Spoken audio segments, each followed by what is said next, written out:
Warrior to wealth, and a lot of people say wealth, money. No, it's not what it means. Although we have been blessed to be financially stable and have money and have a farm and a vacation home and stuff like that, and we're thankful. But those are just materialistic things. There's a lot of people with money that are unhappy. Warrior to wealth was using my past to create my identity to who I am today, and showing others and giving others hope and inspiration that laser focus on what you want in life, but also keeping in mind the ones you love and the ones you want to be around the most. Welcome to the Richer Soul Podcast, where we share how to live in harmony across health, wealth, time, relationships, and spirituality. How do you bring them all together to live your ultimate life? The best thing is we've got nothing to sell, just great advice from people who've succeeded and lived that dream. Welcome to Richer Soul, Jonathan Berryhill. It's great to have you join us today. Glad to be here. And I'm excited to learn from you. We always like to start at the beginning. What was it like when you were growing up, and how much did your family and school teach you about money? Family and school about money, zero. That we were broke. That's what they taught me, that there was no such thing as money. So, I grew up in a broken home. Mom and dad divorced. My dad got in some trouble, did some jail time. And so, there wasn't a lot of money to be seen. So there weren't positive lessons then. The positive lessons I got out of it was don't do that. Don't do that. Well, that's a good positive lesson, right? Yeah, that's right. Yes. How did that affect you as you were growing up, like as you got older and so forth, as far as what you could see as possibility or beliefs around what was possible? So, I pretty much at the age of 15 started living with friends, my grandparents on and off. I was just floating, drifting, as they say. Then I figured out pretty quick that I was a pretty decent high school football player. I started getting recognition from colleges in the 10th grade, going into the 11th grade. And so that's when I really started checking things out, kind of, hey, what am I going to do? Because I'm about to be done in high school and then there's more in life. So I started looking at, I'm going to play college football. And so I really started building my, identity around that as a young man. And I took it serious. And the problem is we're going into my senior year, halfway through the season, I realized that I was not going to be going to play college football because of my grades. No one pushed me to make good grades. I barely graduated high school. And so the thing that really flipped for me was when I met this young lady named Hannah Stovall, which is my wife of 30 years. And that changed everything. That was the start of my change. What did she do that caused you to change? She loved me. She thought I was the greatest thing on earth. And just like I thought she was the greatest thing on earth. We knew each other from the 9th grade. I'd asked her out a time or two, but when I was 17, I gave my life to the Lord. And so then she, that turned her eyes. She had told me before. I asked her, I said, hey, why haven't you, come and let me date you before then? She goes, I didn't want to date someone that wasn't a Christian. I said, oh, good thing. Just having that bond that, I'm from a broken home. And then she had a great family father. Her father and mother live on our farm today. We have a house on the backside of our farm that we cut out 3 acres and a house and sold to them. And so seeing that family, his leadership, he's a retired colonel out of the Army. Man, it just gave me this vision that I could have this too. It gave me some hope and some belief. What drove you to the church? A fellow friend that was a football player, we were actually during spring training, we were practicing. And he said, hey, we've got this revival tonight.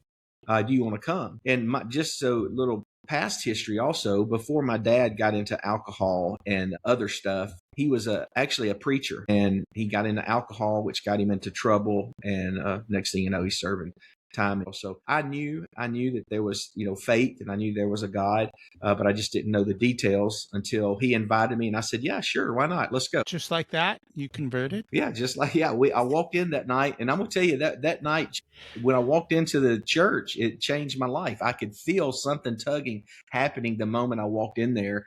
And then I started, after I left there and gave my life over to him, I started reading the Bible. I started, doing things, really studying the Word of God. Impressive. So you're 17, you find God, you find a girlfriend. What happened next? God and girls, right? What happened next was, once I realized that my football career was not going to go anywhere, then I knew that I needed to do something. I knew I needed to, I'm going to graduate high school here in a few months. My potential college career is gone. I've got this girl that I want to spend the rest of my life with. I thought, and I did. And so her dad's a retired colonel. I didn't want them to not approve of me because of my background and being from a broken home. And I had my family name had some pretty rough, names in the area. I said, you know what? I'm going to join the military. I know her dad's a retired colonel, so I'm going to join the military, and that's how I'm going to sway him and also show her that I'm serious about, I want to marry her. And off I went to Fort Benning, Georgia. How did that go? Joining the military, like, was it everything you expected? I mean, that's a pretty big shift. Yeah. So not only was it everything I expected and some, it was a lot of things I didn't expect. So, when I went in, I wanted to be a Green Beret, airborne ranger, jump out of airplanes, be a sniper. I wanted to do all the Rambo things. And so I walked into the recruiter and I said, hey, I want to be an infantryman. Where do I start? Of course, he kind of looked at me and smiled real big. I think he thought, oh, gosh, this kid don't know what he's getting into. So that's what I enlisted. I wanted to be an infantry guy. I shipped off to Fort Benning, Georgia, got there at about 1:00 in the morning. Drill sergeants, all right. Everybody was screaming, get off the bus, get off the bus. It was a shocker, I'll tell you that. What did I sign up for, right? Absolutely. Yeah, I think so. You go there, Fort Benning, Georgia, back in the 90s, it was pretty intense. You get there, you don't know when you're going to your unit. So it's kind of like day zero, and you don't know how long day zero's lasting. And so I think ours lasted about 8 days before we actually finally got on cattle trucks, literally cattle trucks, with all of our gear, and they took us to our unit to start day one. And once you got settled, did it get better, or was it more? It became, I wouldn't say better. It became very intense. We started with about 250 guys in my platoon and or my unit, and we ended up graduating probably about 106 or 112, something like that. We lost over half the guys. Oh wow! But that's a pretty big dropout rate. Yeah, it was a pretty big dropout rate. We let me think here. I wouldn't say better, or I wouldn't even say it's just I knew what my mission was. I was good at, you tell me what to do, I can get it done. Give me some structure, I can handle that. Physical fitness wasn't an issue. So, once I got the groove of it, then it was just part of the system. Did you move up quickly through the ranks? I did. Well, because go ahead. Well, not there, but at boot camp and everything, I went in as an E1. So anyone listening to this, or if you ever read my book, Warrior to Wealth, please, if you're going to enlist in the military, there are things you can do to go in as an E2 or an E3. You can do little bitty things. I went in as an E1.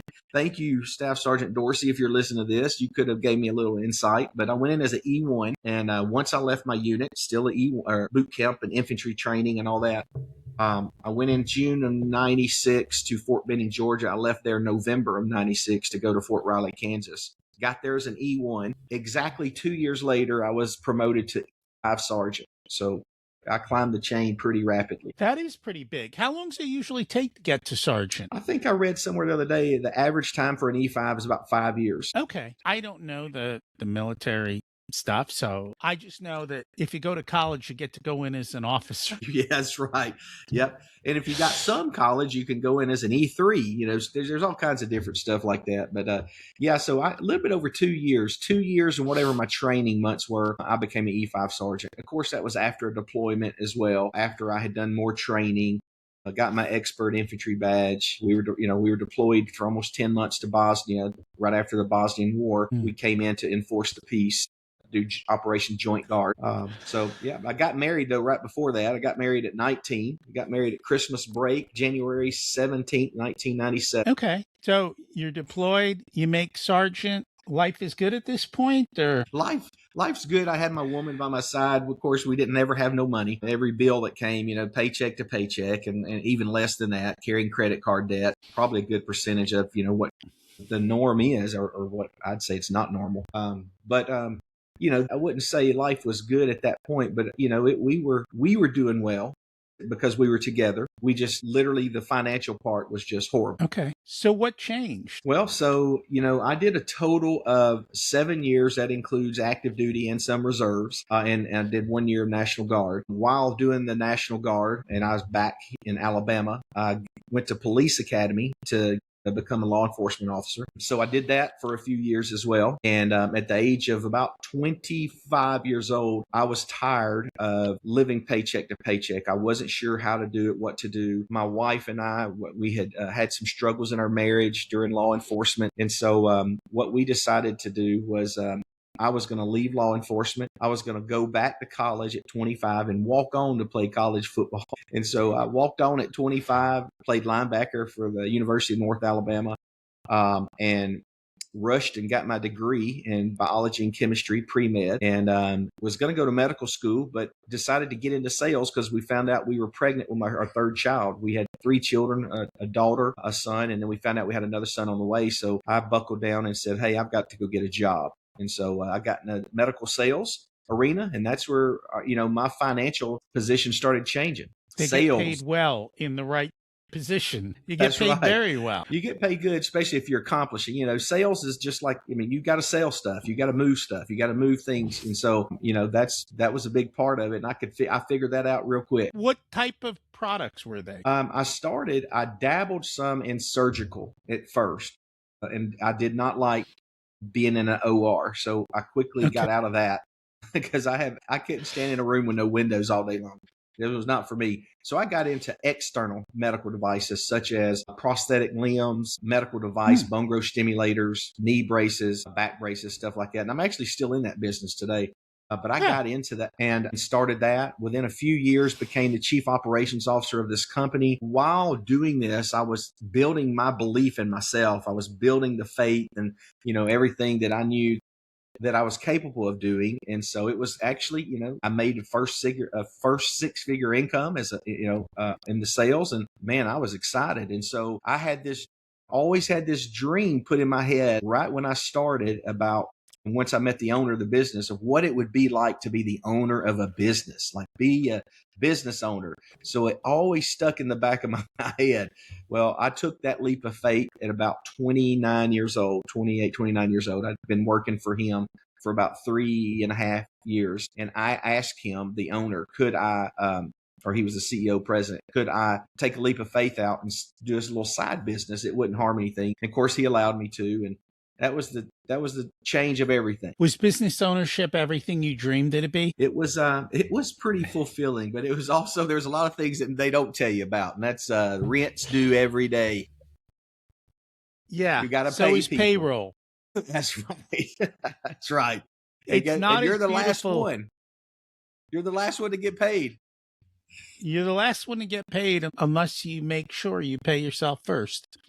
That's right. And you set up the systems and processes, and you build the business to do what a business is supposed to do, which is make money. Most business owners don't seem to know that. Eventually, they learn it at some point. I agree with you. So what kind of shift in identity came with walking away from a 6-figure job to starting your own business? So, overcoming a broken marriage, overcoming the military, law enforcement, college football, I got this warrior mentality that I can do anything. I can do whatever I set my mind to. I was reading books. I was listening to audio tapes. And so I was pouring into my head that, hey, I am capable, because, coming out of the high school stuff, I was already broken and wasn't sure what I was capable of.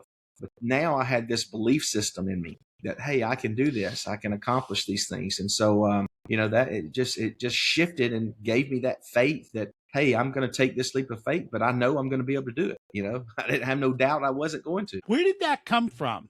That lack of doubt? Because most people do doubt their ability to accomplish some of those things. I guess it came from intense training, belief, seeing myself accomplish these things. Everyone's accomplished something. You get up in the morning, you make your bed, get up in the morning and, do some push-ups, start your day off accomplishing something. I always say, and thanking being thankful for stuff. So I think that's where it came from. I'm pretty sure it's where it came from. It just gave me this, I'm not going to fail. Number one, in the military, if we fail, we die. And so I didn't want that, in my head. So, I just had this mentality that, I'm not going to fail. I'm not going to fail. And so I told my wife and she agreed. And so I took that leap of faith and it's been good. And within 3 years, I sold my first business for a nice chunk of change. I went to work for that guy, the company out of Carlsbad, California, worked for them as a consultant and also got ownership in the big company. And I worked for them for about 7 years. While I was doing this, I started other businesses on the side. Now, how is the relationship with the wife at this point? Great.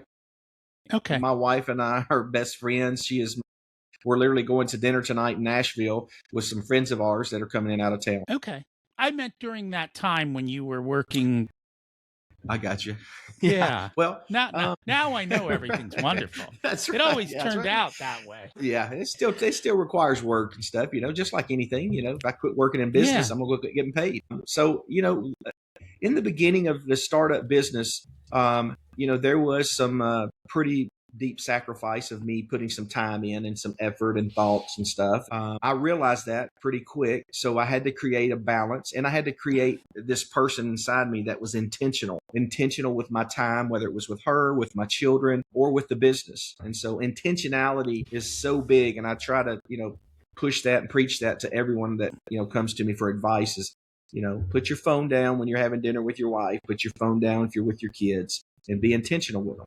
Because quality time it trumps quantity time. I can be with someone when in the same room for 12 hours and not say 2 words to them, or I can spend 30 minutes with someone and it feels like we were together, all evening. And that's true. So at this point, life is pretty good. You've created the success. The businesses are doing well. Yeah, life was good. We bought a farm. We built a house. We kept buying up our farm. Our farm now is over 200 acres. We have 4 houses on the farm. One's my in-laws. They bought it, 3 acres. We have 3 houses. My daughter and her husband live there. My son and his wife live there. And then we still have 4 in the house. But yeah, life was good. We were building. I had this gentleman talk me into running for state senate, ran for senate for when I was 39 years old. I'm 48 now. I ran for Senate. I think I'm at 38. But anyway, ran for Senate, did that, did not get elected. And I'm not upset I didn't, but I'm not, sad that I didn't either. Because I've heard, number one, in the political arena, I just wanted to be able to help. I had 6 children. I wanted to be able to leave my children a legacy. And it taught me a lesson that I get to leave them a legacy by building this business, creating our farm, creating an environment. My son worked for us. My daughter works for us. My daughter-in-law works for us. My son-in-law works for us. And so, it's a family ordeal. That doesn't always happen in that the kids have their own interests. Was that just luck that they happen to have interests that fit the business, or was there something else that kind of came to be? We homeschooled our children. Okay. And so we still do. We have still 2 still being homeschooled. My son, my oldest son, he went and played college football, and we encouraged him. Do what you love. Find something that you're passionate about. Get out there, spread your wings. We gave him a foundation.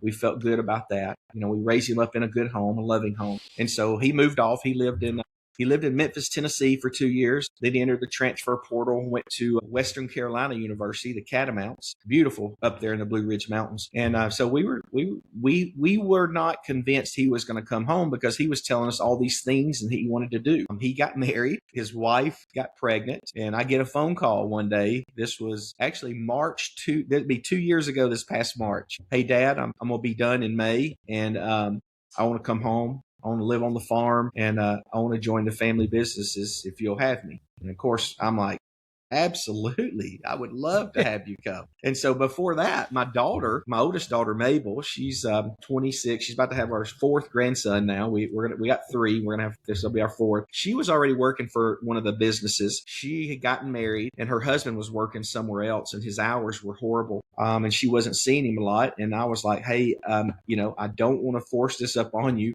Kelton, but we have a job opening. And if you want to apply for it and come, and so he did. And it was actually, he worked on our farm full time. I needed a ranch manager. My ranch manager had left me. become a full-time farrier. And so we hired him. He worked there on the farm, and now he works in a healthcare company. He runs it actually.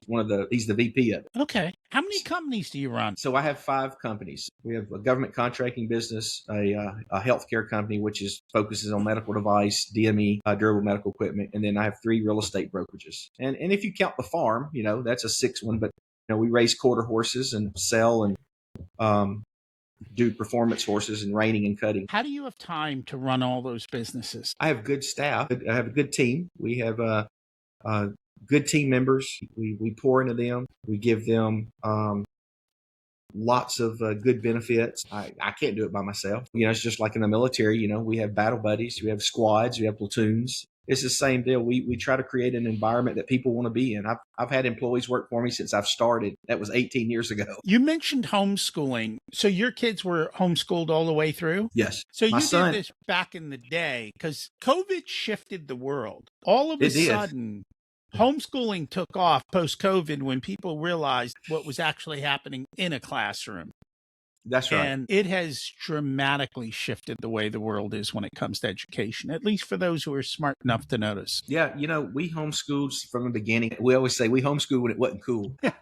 People harassed us, and they would say just some of the most goofy things that I can imagine. And so I would just laugh. Our kids, they've been all over the world with us. We have traveled to, 20-something different countries, and they've got to experience that. We would travel when everybody's in school so we could hit, we'd go to Disney World when school would start up in September, October, when the lines were low. And they've got to meet some amazing people in the businesses and political arenas, working in DC and stuff like that. And we took them with us. They've got to see the country. It's been amazing. I'm a big proponent of homeschool, And it has shifted in that more and more people are doing it now. And with the advent of the internet and online learning, I think people think you have to be the teacher. You don't. The entire world is your teacher. Just create the opportunities to learn from all of those different places. And it's funny because actually, did you use a classical education curriculum or just? My wife did, and don't ask me all the details of it because she used 2 or 3 different ones, but she did. Okay. Here's the funny thing. We've come out in the world of AI, and I was just having this conversation with a business owner. They're like, I need to hire an assistant, and I need someone who knows how to get stuff done and work with AI, but I don't know how to find somebody because it's so new. And we started talking about education. And I'm like, people who are classically educated have learned how to learn. They know how to have a conversation and how to figure things out. And now they've got this powerful tool called AI. And when you put those two together, you've got people who can accomplish anything now. But they've been taught how to do that. And I think that's the major difference. They're not told what to think, they're told how to think. And that's really what makes a great partner with an AI system, because now you can do amazing things quickly. Do you use a lot of AI in your businesses? Yes, especially in our real estate brokerages. So, we use it to help create listing descriptions. Yes, we use it a lot. I know my assistants and social media team, they use it for social media. They use it for a number of things. But yes, we do. And I may have said classical. I meant not classical. My wife used I remember now, it was Charlotte Mason. Have you ever heard of that? I am not familiar with that one. There's so many systems out there. The Charlotte Mason curriculum, it wasn't a classical one.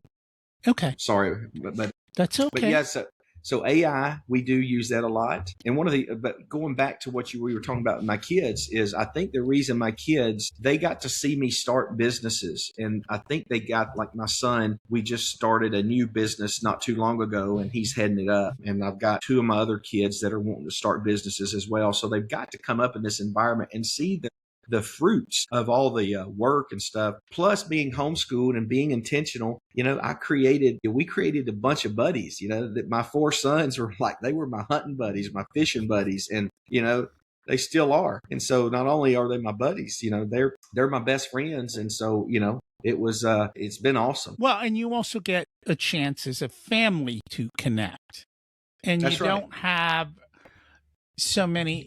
You are the average of the 5 people around you. In your case, you got to control the 5, yeah, so to speak. Yes, absolutely. versus playing roulette with who's your kid know and who's in the class with you and Right. what does that look like. Absolutely. So you're working now on releasing the book, correct? Warrior That's to right. Wealth. Warrior to Wealth. Yep. So JohnBerryhill.com. what does that mean? Warrior to Wealth. And a lot of people say wealth, money. No, it's not what it means. Although we have been blessed to be financially stable and have money and have a farm and, a vacation home and stuff like that. And we're thankful, but those are just materialistic things. There's a lot of people with money that are unhappy. Warrior to Wealth was, using my past to create my identity to who I am today and showing others and giving others hope and inspiration that, laser focus on what you want in life, but also keeping in mind the ones you love and the ones you want to be around the most. So Warrior to Wealth to me was going from who I was to where I am now, but having the ones that I love closest with me and spending the most time with them. Was there a period in time when that occurred during your journey, or is that more of a recent type of a change? No, it's been it's evolved into that. When I first started, like I was telling you, the business, the first few years was a lot of grinding and a lot of time sacrifice, and I realized I was like, wait, I don't want to do that. I don't want to sacrifice all my time. And so, fast forward, I've evolved into this person where wealth to me is time freedom, getting to spend time with the ones that I love the most, but it's also financial freedom. I didn't want to live paycheck to paycheck. And so I created, avenues to where I could do that. And that's, being an entrepreneur, creating those opportunities for others to be able to have a job. At the same time, it rewarded me, and I created this, what I consider wealth today. And that's, again, life on my own terms. Do you feel a lot of people are stuck and they struggle to do what you did? I don't know if they struggled to do what I did, because there's people doing what I did plus more and beyond. I think where people struggle is, they get consumed with thinking and talking about something, and they forget that it needs action. You got to put some action behind those words. A lot of people have dreams and stuff, but there's no belief system, or there's no vision, and they never put any action behind it. And so, if you're dreaming of a life, I always tell folks, you can live the life you focus on. You just got to keep your eyes on it and start putting actions. That first step tends to be the hardest. Yeah, it is. It's like jumping in the pool or anything like that. Once you get in, then you kind of warm up to it. You're like, oh, the shock's off now. But you throughout your life, it doesn't sound like you had trouble with that first step. Like you made decisions and took action, or does that just sound good on the way looking backward? I think some of it sounds good on the way backward. The first leap of faith was probably the hardest. Leaving guaranteed paycheck. That was probably the toughest one. Not that I didn't believe in myself, but it's because I was comfortable. And comfortable, as we know, is the number one killer to any kind of success or any kind of change. And so once I figured that out, then it got easier and easier. It took me a long time to figure that one out. Like when you're comfortable, yeah, it is really it's a killer of going for better. Yeah, I agree. It's a killer of dreams. We get so comfortable, and we get comfortable in all aspects of life. It's not just business, finance. It could be relationship with your marriage, your kids. It could be your health. I get too comfortable sometimes eating too good and not doing enough exercise. Do you talk about how to break out of that comfort zone? I talk a little bit about it in the Warrior to Wealth book, and it's about, rebuilding your identity, creating little small discipline actions each and every day. I think a lot of the reasons so many people fail at, sticking, New Year's resolutions, I'm going to go to the gym and I'm going to work out. I think, instead of just either jumping all in, let's start with 3 and let's add 3 and let's get good at those. And then let's add 3 more, because anything more than 3, a list of goals or then it becomes a list. It's not really goals. It's a list. Now we got a list of stuff. So I always tell folks, when they're wanting to change, number 1, focus, laser focus. And then number 2, start building your identity by creating these little actions of discipline that you need to get to where you want to go. And that's the key. Create the discipline and continue to do the work. And most people don't do that. Yeah. It's easy to be comfortable. It's easy to just be where you are and stay where you are. Even if it's a bad environment, I don't know if you've ever seen that before, but I used to see that in law enforcement all the time, is people in some of the worst environments, and they were comfortable being uncomfortable and they didn't realize it. And I was just like, gosh. And so a lot of my experience, again, the warrior side, that's where it's come from, is I'm not going to get comfortable being uncomfortable. And that's the key. And there's certain psychological things to this that I noticed a lot in the fitness space. Like people would say, I'm going to the gym. And instead of saying, I'm going to go to the gym 3 times this week, they're like, I'm going to the gym 6 times this week. And it's like, okay, you don't go to the gym. Now you're going to go 6. You miss 1 day and they give up. They're like, It's done. the week shot.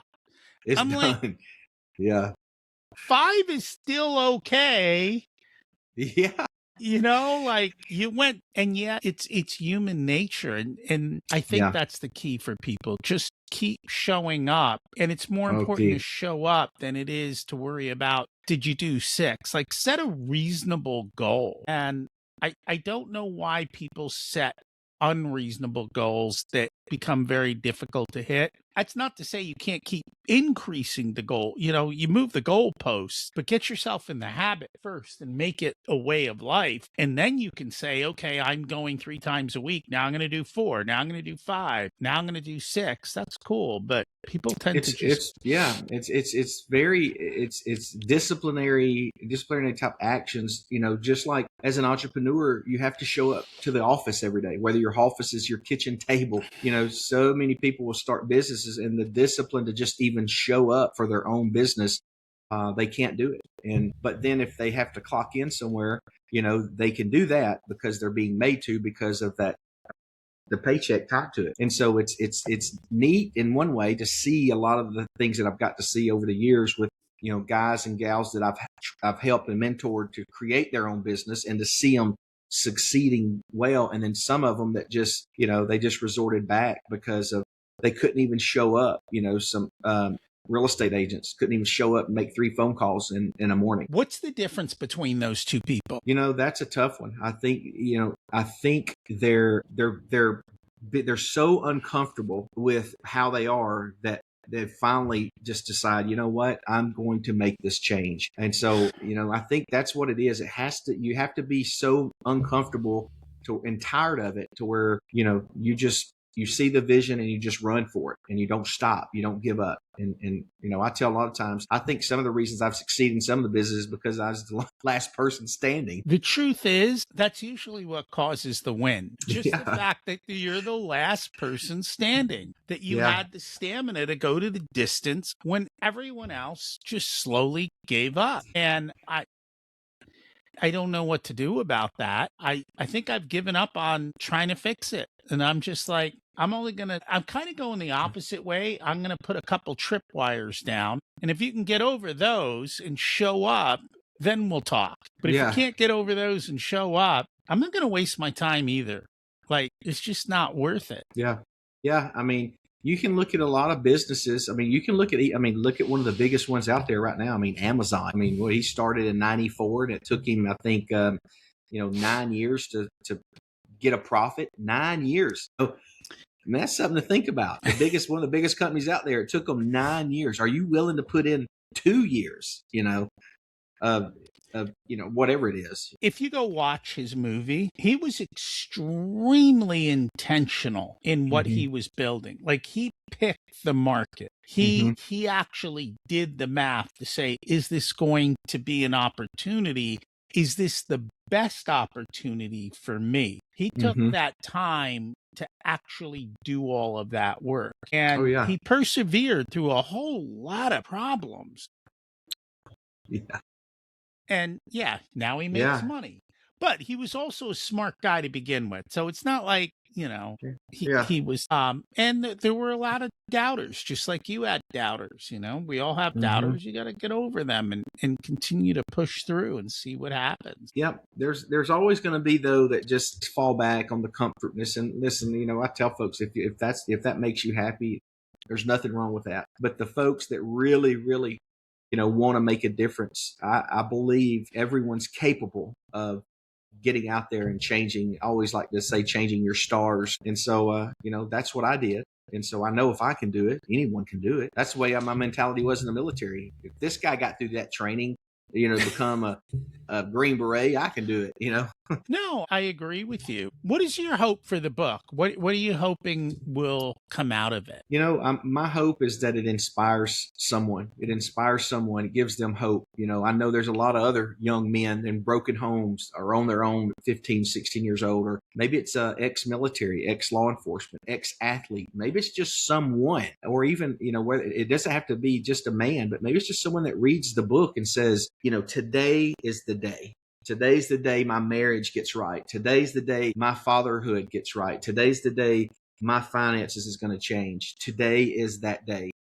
That's what I want to get out of the book. And not only that, I want my grandsons to read and see what their Papa John went through and has done to give them the Berryhill farms, the legacy that I hope and continue to work hard for to leave them. Were there certain turning points in your life that gave you the fuel to push through? Yes.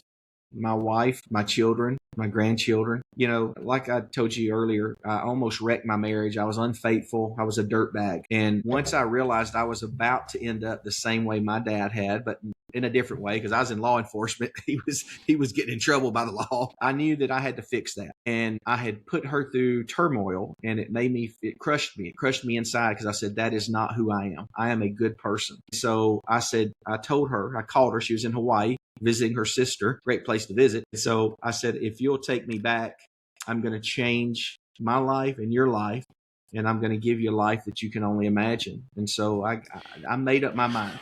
And have you ever heard one of the most powerful things in the world is a changed mind? And it was, because I changed mine that day. I was not going back. Well, a lot of people say that, but they don't deliver. You delivered. I was uncomfortable. I did not like being that person. And there's a lot of people out there that, maybe they hear this, or maybe they read the book when it comes out in July or August. So we're shooting for mid-July, but, maybe they're just, they're uncomfortable, and they said, you know what, I'm not going to stay here. I'm not going to be this person. This is not who I am. And then you have to make the change and go do it. And keep doing it over and over and over. That sounds hard. Yeah. Hey, it's hard being broke, and it's hard building wealth. Pick your hard. That's in the book. And that's almost, I think is that a military thing? I know that pick your hard comes from somewhere. It's a saying that, you hear in military. I mean, I've heard it a number of times. I've heard it in both collegiate athletes when I played college football. I've heard it in some professional athletes.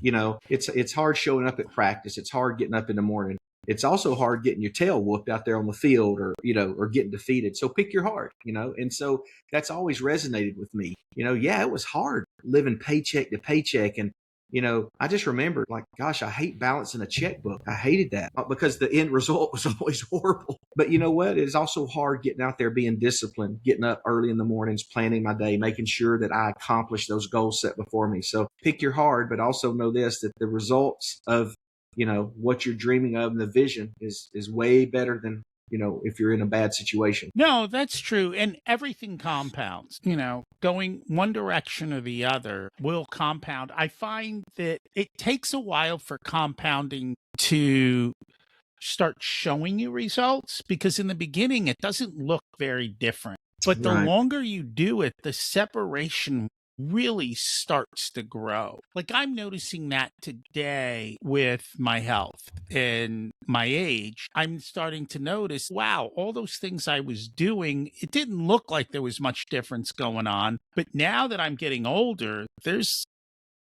a massive divergence. I'm aging gracefully and healthfully, and a lot of other people aren't. But it's because I showed up and I did the work, and you don't always notice it up front.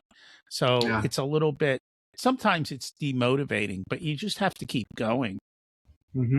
As long as you have the right path and the right decisions, I think that's the key. I'm sure you've seen the same thing in business. A lot of times it was hard, but when you stick to it, over time, the businesses grow. Yeah, absolutely. What's the result of our actions? When we decide to do something, is that result, is it going to be a great outcome or a bad outcome? And so, again, what you're saying was You're being intentional with what you're putting in your body. We're being intentional of what we do with our bodies. And the compound pounding, it's not the first hit of the pinata that busted. It's the continuation of hitting that pops it. And then, I told this story the other day at a group. I said, take a penny and double it every day for 30 days. 1 cent, then 2 cents, then 4 cents, then 8 cents. You think 30 days, you're not going to have that much. It's $5.3 million at the end of 30 days off 1 cent of just compound pounding. And so that's life. The more good you're putting in there, the end result is going to be good. Do you know how much you lose if you wait 1 day to start? I don't know the total. What is that? I guess let's see. Go ahead and tell me. It's half of the last day. Okay. So if it's 5.3 million, it's 2.65 million. You lose because you waited a day. Wow. You lose another day, it's another 1.3 million, another day, and you lose another 600,000. Add those up, you might not even be at 1 million at that point. That's right. Right? Yeah, that's good. Yeah. And that is what happens when you say on Friday, get to it Monday, and you forget. Yeah. You give up the end. And that, the people can't see is the end, what you're actually getting. Because if you never had it, you can't miss it. And you can't see what that end looks like. But when you do the work and you realize it, you're like, whoa. Because in the beginning, it's like, well, if I wait till Monday, it's 8 cents. Who cares? Yeah. It's not 8 cents. It was 4 million. Yeah, exactly. That's good. I've been my wife will tell you that I'm always like, I hate when I don't like I'm going to start Monday or I'm going to start. No, you know what? Start right now. Start today. You want to diet and it's 2:00 in the evening. Start eating healthy right now. Don't wait till tomorrow morning. Let's go. Let's Tomorrow do it. never comes, right? That's right. Yeah, that's right. I use that with my kids. My kids are, can I get this? I'm like, tomorrow. They come the next day. I said tomorrow. That's it. That's good. That's when it's good. That's it. I'll have to use that one. It always works. Is there anything we should have touched on that we didn't get a chance to? I've got a website where people can go and put their email in. They'll get little drip campaigns from me talking about the book. It's johnberryhill.com, JONBERRYHILL.com. They can also follow me on social media. On that website, it has my social media links. Going to be releasing the book. The goal is July. I about got it wrapped up. I'm really just finishing some edits and stuff. I've been reading through it again. So I'm really excited to launch that, and with the hopes to, someone gets inspired and it changes their lives because they saw that, hey, intentionality, creating your identity, the 5 pillars are identity, discipline, financial stability, time freedom, and, your standards you have, shapes who you're going to be and the legacy you're going to leave. And so, come follow along and, get after it. That's the main thing. JohnBerryhill.com. What's one truth about success you wish more people understood? That everyone's success is different and it's not just about money. No, and you have to define your success or you're going to be living someone else's dream that you may or may not like. That is right. What's a lesson that cost you a lot but was worth every penny? A lesson that cost me a lot but was worth every penny. I would say taking a leap of faith in starting up businesses. I haven't been successful at every one. I'd like to say I have, but there's been one in general that I lost about $80,000 on. And I don't regret it. I made some great interactions. I made some great, I got a lot of great knowledge out of it. And that's true. It's an experiment. Yeah, experiments always teach you something. Sometimes an experience too. Sometimes an experience. If you were to give an 18-year-old one specific piece of wisdom, what would it be? I would say think hard and tell me who you want to be when you're 35 years old. And what do you see? What's your success look like? A family, finance, what's your identity? And then I would say, start becoming that person today. What would that person do right now? And who would they be hanging around with? I asked this one young lady that worked for me last year. She was talking about her friends and she was talking about becoming this, she wants to be a super successful woman. And I said, let me ask you a question. The friends you're hanging around today, would you take them around the CEO of, the largest company in the world? Or would you bring them around me? Oh, no. I wouldn't want you to meet this. I said, then why are you hanging around them? Because if you're going to be the CEO of this company, then, and you don't want your friends today to be around those people because you know that's not the friends you need to be around, then why are you hanging around them today? You got to get them to think. And become who are you the person you want to believe. Become the person you want to be starting today. That's what it's all about. And it is today, right? We keep saying that. That's right. It is today. If they want to get the book, remind them again where they can find that. JohnBerryhill.com, JohnBerryhill.com. You can put your email in. I'll keep you up to date on when it's going to be released, and then you'll be able to buy it on site and other places my publisher puts it. Thank you so much for joining us today. Absolutely. It was a pleasure, Rocky. Hey, thanks for checking out the full unedited video of the Richer Soul podcast. You can get the full audio podcast with intro, outro, and a ton more details here on YouTube or whatever your favorite podcast player is. Don't forget, we've got hundreds of episodes for you to go back through, and you can also get episode information on the Richer Soul website as well. Don't forget to subscribe so you're automatically updated as to what's going on and every time we release a new episode. The first few episodes of the Richer Soul podcast actually lay out the entire framework that everything is built on over all of these years. So check them out as well. Thanks for listening.